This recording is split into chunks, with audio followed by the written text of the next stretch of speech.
हरियाणा इनेलो party के supremo Abhay Chautala जी ने मौजूदा सरकार के ऊपर ढेर सारे सवाल दाग दिए हैं। उनका कहना है कि इस पार्टी में किसी भी गरीब आदमी को न्याय नहीं मिलेगा। उनका स्पष्ट रूप से कहना था, बेटी मनीषा को अभी तक न्याय नहीं मिला।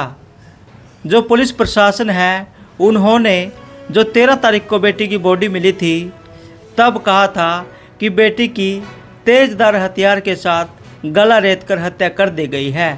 बेटी की बॉडी को भिवानी सिविल हॉस्पिटल में ले जाया गया और पोस्टमार्टम करवाया गया। डॉक्टरों ने भी यही बोला था कि बेटी का तेजधार हथियार से गला रेत दिया गया है, इसी वजह से बेटी की हत्या हुई है। उसके बाद उन्होंने कहा कि परिवार की असंतुष्टि होने की वजह से बेटी का रीपोस्टमार्टम रोहतक पीजीआई में करवाया गया। अभय चौटाला जी ने कहा कि बेटी मनीषा के बारे में पुलिस ने 13 तारीख को यही बोला था कि बेटी का तेजधार हथियार से गला रेत दिया गया है।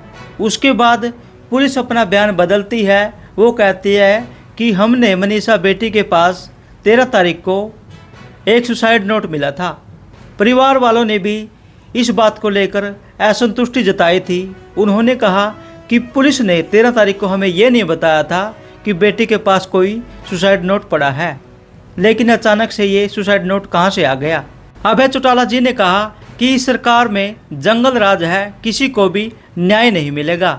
उन्होंने कहा कि एक मौजूदा चश्मदीद गवाह था जिन्होंने बेटी की बॉडी को शुरू में देखा था। उन्होंने यही बोला था कि बेटी की बॉडी वहीं पड़ी थी और उसका तेजधार हथियार के साथ गला रेत दिया गया था।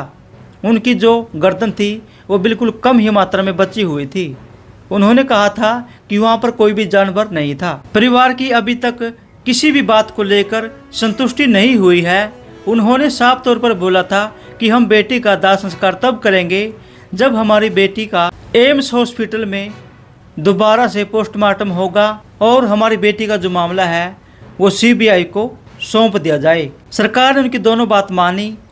उसके बाद बेटी का हजारों लाखों लोगों की मौजूदगी में दाह संस्कार कर दिया गया। अब बेटी मनीषा का जो मामला है वो सीबीआई संभालेगी और दूध का दूध और पानी का पानी हो जाएगा।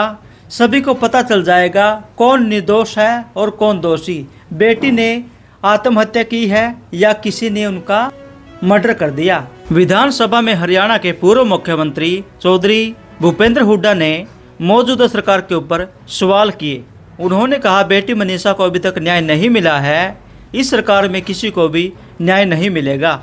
वहीं हरियाणा के प्रेजेंट के मुख्यमंत्री नायब सैनी ने भी उनके ऊपर सवाल खड़ा कर दिया। उन्होंने कहा आपकी सरकार यानी कि कांग्रेस सरकार में किसी की एफआईआर भी लॉन्च नहीं होती थी। अब देखते हैं दोस्तों, ये जो मनीषा का मामला है ये पक्ष विपक्ष में उलझ कर रह जाएगा या परिवार के जो सदस्य हैं उनको अपनी बेटी खोने का जो गम है उस गम की कोई भरपाई हो पाएगी?